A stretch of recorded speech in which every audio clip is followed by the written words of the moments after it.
Hello बच्चों, आज हम लोग डिस्कस करने जा रहे हैं क्लास 12 की physics, electric dipole and electric dipole moment, intensity of dipole. तो इलेक्ट्रिक डाइपोल को समझने के लिए हम लोगों को क्या क्या समझना होगा, कैसे हम लोग इसको आसानी से समझ सकते हैं। तो बच्चों, इलेक्ट्रिक डाइपोल समझना बहुत ही आसान है, बस थोड़ा सा कंसंट्रेट होकर के इस बात को आप समझने का प्रयास करें। इलेक्ट्रिक डाइपोल है क्या? तो देखिए, जैसा कि नाम से क्लियर है, इलेक्ट्रिक डाइपोल यानी दो पोल। इलेक्ट्रिक डाइपोल का मतलब हो गया दो पोल। इन दोनों पोलों में से एक पॉजिटिव होगा, दूसरा निगेटिव होगा। अब और क्या कंडीशन हो सकता है? ये दोनों चार्जेस जो होंगे, पॉजिटिव और निगेटिव चार्जेस होंगे, ये इक्वल मैग्नीट्यूड के चार्ज होंगे, यानी उनका मैग्नीट्यूड सेम होना चाहिए, कम और अधिक नहीं होना चाहिए। अगर ऐसे दो चार्जेस को हम एक दूसरे से बहुत ही शॉर्ट डिस्टेंस पर, बहुत ही कम डिस्टेंस पर प्लेस करते हैं, तो ऐसा अरेंजमेंट इलेक्ट्रिक डाइपोल कहा जाता है। यानी इलेक्ट्रिक डाइपोल को हम लोग कैसे डिफाइन कर सकते हैं?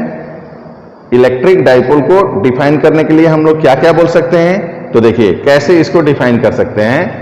When two equal magnitude of charges but opposite in nature are placed at very short distance between them, then this arrangement is called electric dipole.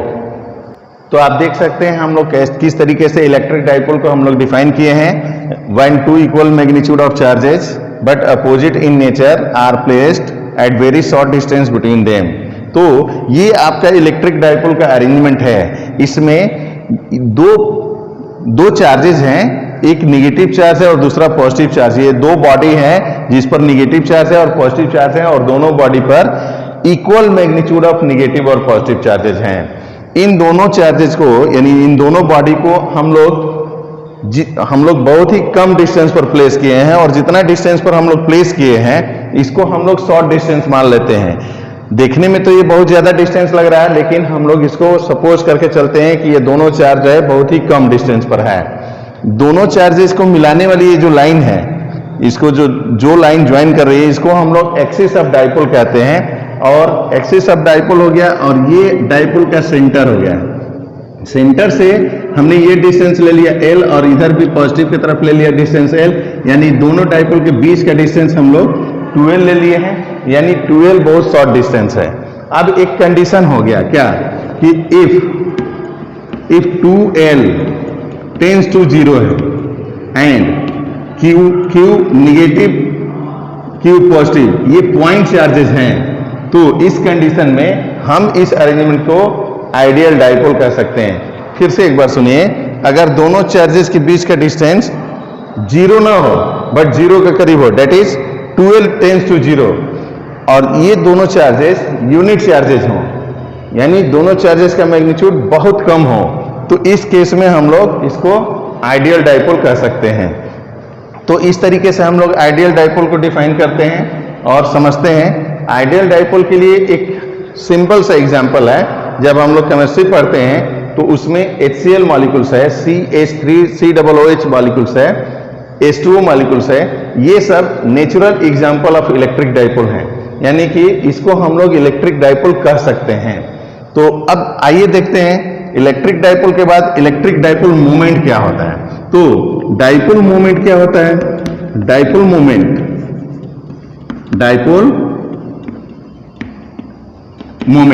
Dipole moment को हम लोग कैसे समझते हैं? तो बच्चों, एक बात हम ये बता दें कि डाइपोल मोमेंट वेक्टर क्वांटिटी है, और डाइपोल मोमेंट को समझने के लिए हम लोग इन दोनों में से किसी एक चार्ज को ले लेते हैं और बीच के डिस्टेंस को मल्टीप्लाई कर देते हैं। दोनों में से कोई एक चार्ज और बीच के डिस्टेंस का जो गुणनफल होता है उसको हम लोग इलेक्ट्रिक डाइपोल मोमेंट कहते हैं।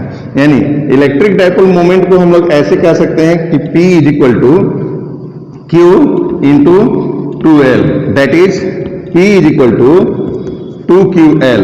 ये आपका इलेक्ट्रिक डाइपोल मोमेंट हो जाता है। तो इस तरीके से हम लोग इलेक्ट्रिक डाइपोल मोमेंट को जब डिफाइन करना होता है तो हम लोग ये बोल देते हैं कि the product of either charge and distance between them, it is called electric dipole moment. Electric dipole moment vector quantity है और इसकी जो एसआई यूनिट होती है, चार्ज की यूनिट कूलॉम और लेंथ की यूनिट मीटर यानी कूलॉम मीटर हो जाता है।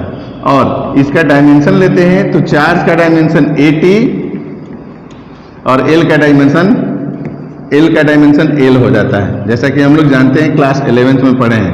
तो डाइपोल मोमेंट का डायमेंशन हो जाए LAT, दैट इज कॉल्ड लाद। तो इसको अदरवाइज नहीं लेंगे, ये कोड है, या तो इसको लाद कर सकते हैं या फिर इसको अगर ऐसे कर सकते हैं तो AT और L ये अटल हो सकता है।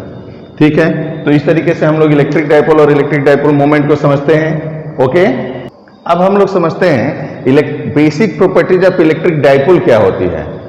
तो बेसिक प्रॉपर्टीज ऑफ, घबराइए नहीं, basic properties of electric dipole को जानने के लिए बहुत ज्यादा हम लोग को नहीं जानना है, बस केवल दो मेन पॉइंट को जानना है, याद रखना है, अपने मेमोरी में फिट रखना है। What is basic properties of electric dipole. तो देखिए, बेसिक प्रॉपर्टीज को जानने के लिए जैसा कि आप देख रहे हैं कि इसमें एक नेगेटिव चार्ज है, दूसरा पॉजिटिव चार्ज है और दोनों इक्वल मैग्नीट्यूड ऑफ चार्जेस हैं। तो इन दोनों चार्जेस का जो नेट मैग्नीट्यूड होगा, ध्यान से सुनिए, नेट मैग्नीट्यूड, फर्स्ट इसका हो जाएगा net magnitude of electric dipole. Electric dipole क्या हो जाएगा, एक पॉजिटिव दूसरा नेगेटिव, तो क्या हो जाएगा, कैंसिल हो जाएगा, यानी net magnitude of electric dipole is 0। तो इसका नेट मैग्नीट्यूड क्या हो जाता है, 0। लेकिन नेट मैग्नीट्यूड 0 होने का मतलब ये नहीं हुआ कि डाइपोल की इंटेंसिटी 0 हो जाती है, नहीं, कभी इस बात को नहीं समझना है। डाइपोल की इंटेंसिटी होती है और इसको हम लोग फाइंड आउट करेंगे। सबसे पहला पॉइंट बेसिक प्रॉपर्टीज में हम लोग ये जान लेंगे कि net magnitude of electric dipole क्या होता है, 0 होता है। दूसरी बात कि देखिए, ये पॉजिटिव चार्ज है, दूसरा नेगेटिव चार्ज, तो इसका इलेक्ट्रिक फील्ड का डायरेक्शन ऐसे होगा, इलेक्ट्रिक फील्ड लाइन का डायरेक्शन ऐसे होगा, positive to negative. But dipole moment का डायरेक्शन किधर होगा, यानी सेकंड वाला पॉइंट हो जाता है डाइपोल मोमेंट, यानी dipole always directed from negative to positive, यानी डाइपोल मोमेंट का डायरेक्शन हमेशा नेगेटिव से पॉजिटिव की तरफ होता है। इस बात को हम लोग को ध्यान देना है। ये जो पॉइंट है इसको हम लोग आगे जब डाइपोल मोमेंट की इंटेंसिटी कैलकुलेट करेंगे तो उसमें इसकी हम लोगों को जरूरत पड़ेगी। तो सेकेंड पॉइंट में हम लोग बेसिक प्रॉपर्टीज ऑफ चार्जेस में बच्चों ये लिख सकते हैं कि the intensity electric field line of dipole always from positive to negative, but ये बात हम लोग पहले से भी जानते हैं, but direction of dipole moment always from negative to positive. Dipole moment की डायरेक्शन हमेशा किधर से किधर होती है बेटा, तो ये नेगेटिव टू पॉजिटिव होती है। एक बात ये भी ध्यान देना है कि जब किसी इलेक्ट्रिक डाइपोल को हम लोग आगे चल करके इसको देखेंगे, जब इलेक्ट्रिक डाइपोल को इलेक्ट्रिक फील्ड में प्लेस करते हैं हम लोग, तो इसका रोटेशन जो स्टार्ट होता है वो नेगेटिव से पॉजिटिव की तरफ होता है, अकॉर्डिंग टू दिस डायरेक्शन, इस डायरेक्शन के अकॉर्डिंग होता है। तो इस बात को हम लोग याद रखेंगे तो आगे के पॉइंट को समझने में हम लोगों को बिल्कुल आसान होगा। तो ये दो मेन बेसिक प्रॉपर्टीज हो गई आपकी, net magnitude of electric dipole is 0 due to equal magnitude of positive and negative, they are cancel out, दोनों कैंसिल हो जाते हैं, तो इसलिए 0 हो जाता है। और सेकेंड पॉइंट हो जाता है dipole moment always directed from negative to positive. तो अब हम लोग डिस्कस करने जा रहे हैं डाइपोल की intensity. How can we find out the intensity of dipole. तो इंटेंसिटी ऑफ डाइपोल निकालने के लिए हम लोग दो कंडीशन में इंटेंसिटी डाइपोल की निकालते हैं। पहला along with their axis, axis के अलोंग इंटेंसिटी हम लोग फाइंड आउट करते हैं, और दूसरा नॉर्मल टू द डाइपोल, यानी इक्वेटोरियल का जो केस होता है, आप लोग पढ़े होंगे, देखे होंगे, नहीं देखे होंगे तो एक बार बुक पलट के देखिएगा। हम लोग डाइपोल की इंटेंसिटी दो केसेस में निकालते हैं, along with the axis of dipole और second in the case of equatorial. तो लेट अस सी हम लोग आप intensity of dipole along with their axis निकालने जा रहे हैं। तो बेटा इंटेंसिटी इसका फाइंड आउट करने के लिए हम लोग सबसे पहले क्या करते हैं, ये आपका ये डाइपोल है, डाइपोल दोनों डाइपोल के बीच का डिस्टेंस 2l ले लिए हैं, ये वाला डिस्टेंस l और ये वाला डिस्टेंस l, सेंटर से ये डिस्टेंस है। दूसरी बात ये ध्यान देते हैं कि डाइपोल मोमेंट का डायरेक्शन नेगेटिव टू पॉजिटिव है, सही है, चलिए ओके। अब सेंटर से हम r डिस्टेंस पर एक पॉइंट P लेते हैं, r डिस्टेंस पर ये पॉइंट P ले लिया मैंने, और इस पॉइंट P पर हम इन दोनों चार्जेस के चलते इंटेंसिटी फाइंड आउट करने जा रहे हैं। तो जैसा कि आप देख रहे हो, ये वाला जो इंटेंसिटी है, ये मैंने जो कंसीडर किया है, ये नेगेटिव, ये इंटेंसिटी ड्यू टू नेगेटिव है, इस निगेटिव के चलते ये इंटेंसिटी है, और ये वाली जो इंटेंसिटी है ड्यू टू पॉजिटिव चार्ज के चलते है।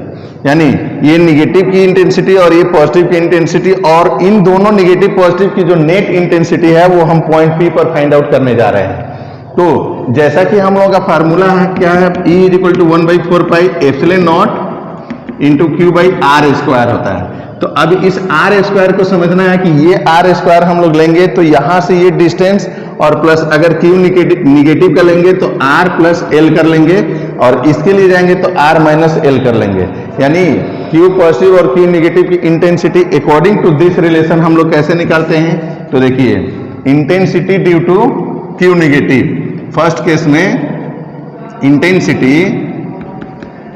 Intensity due to Q negative, तो Q निगेटिव के चलते ये देखिए इंटेंसिटी ये निगेटिव का हो गया है, तो 1/4 पाई एप्सिलॉन नॉट ले लिए इंटू Q यानी माइनस Q, और ये वाला डिस्टेंस R प्लस L, यानी कि ये डिस्टेंस हो जाएगा R plus L whole square. इसको एक इक्वेशन स्टैंड कर लिया मैंने। अब हम सेकेंड पर चलेंगे, तो intensity due to Q positive, तो ये देखिए प्लस चार्ज के चलते इंटेंसिटी मैंने ले लिया 1/4 pi epsilon naught into Q, और अब देखिए इस पॉजिटिव के चलते चलेंगे तो ये R और माइनस L कर लेंगे, तो ये R minus L whole square हो गया, ये सेकेंड। अब बात आती है कि नेट इंटेंसिटी, तो बेटा नेट इंटेंसिटी हम लोग फाइंड आउट करने के लिए हम लोग इंटेंसिटी को ऐड करते हैं, तभी तो हमको पता चलेगा कि नेट इंटेंसिटी है क्या। तो नेट इंटेंसिटी हम लोगों को निकालने के लिए क्या करते हैं, E इज इक्वल टू हम ले लेते हैं Q प्लस पॉजिटिव के चलते प्लस Q निगेटिव के चलते, इंटेंसिटी मैंने फाइंड आउट कर लिया। अब हम ये देख रहे हैं कि 1/4 पाई एप्सिलॉन नॉट इसमें भी है और इसमें भी है, Q इस दोनों में है, तो हमने क्या किया कि इसको कॉमन ले लिया, तो कॉमन लिया तो ये मिल गया Q upon 4 pi epsilon naught, और ये मिल जाएगा आपका 1/, तो पहले हम माइनस वाला लेंगे या प्लस वाला लेंगे, ये बात आती है तो पहले प्लस वाला लेंगे, तो R minus L whole square minus 1/R plus L whole square.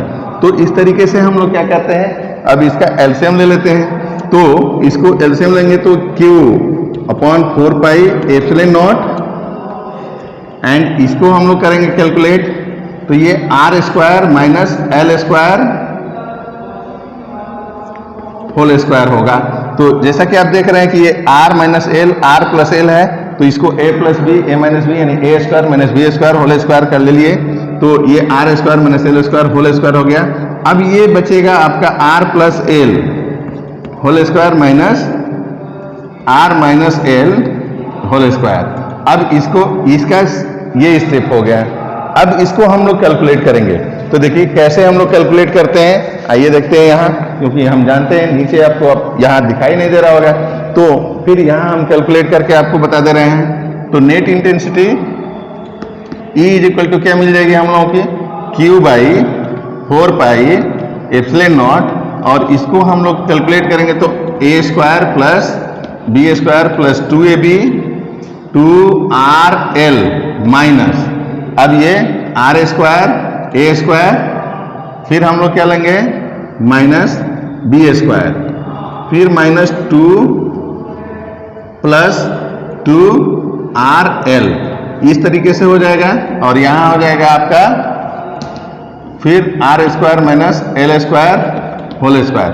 तो ये R स्क्वायर L स्क्वायर और ये R square L square cancel out हो गया, तो मिला क्या हमको, मिल गया Q by 4 pi epsilon naught into 2RL यानी कि 4RL upon R square minus L square whole square. तो इस तरीके से हम लोग यहाँ तक कैलकुलेट करके आए। अब थोड़ा सा माइंड यहाँ यूज करना है, इसके पहले मैं इसको इरेज कर दे रहा हूँ। अब थोड़ा सा माइंड यहाँ क्या यूज करना है ये जरा हम लोग देखते हैं, इसको हम किस वे में लिखते हैं। देखिए E इज इक्वल टू आप ले लेते हैं 1/4 पाई एप्सिलॉन नॉट इंटू, इसको हमने लिख दिया 2QL, यानी इसमें से 2 लिया है, Q लिया L लिया, तो बचा क्या 2R, अब इसको पूरा कैलकुलेट करेंगे तो इसके इक्वल हो जाएगा।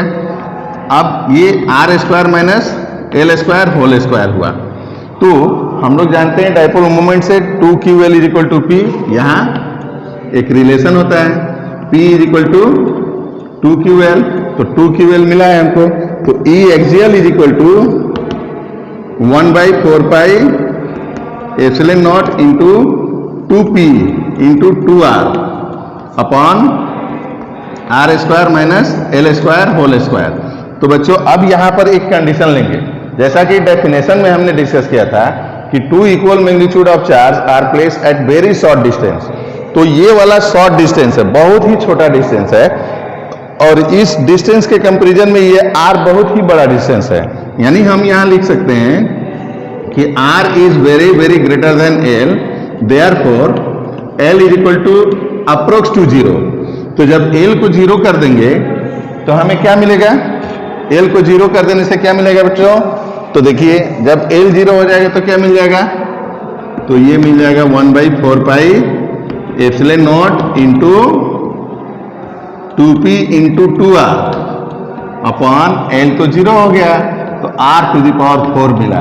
तो इस r से ये r एक कैंसिल कर दिए, तो मिला हमारा रिलेशन, क्या मिला?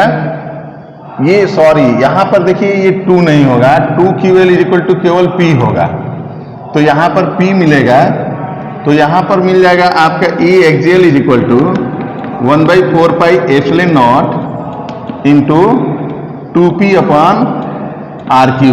तो ये आपका intensity of dipole in the case of axial हुआ। हमें उम्मीद है मेरा ये कैलकुलेशन आपको बेहतर तरीके से समझ में आया होगा। तो आपको समझ में आया हो, आसानी से समझ में आया हो, इजी वे में समझ में आया हो, तो प्लीज़ इसे लाइक करें, सब्सक्राइब करें और हमारा हौसला बढ़ाएं, ताकि हम आप लोगों के लिए और ज़्यादा मेहनत करें। अगर आपका सहयोग मिलेगा तो लगातार हम आप लोगों के लिए मेहनत करते रहेंगे, और हमारा यही प्रयास होगा कि आप फिजिक्स को आसानी से समझें। थैंक्स।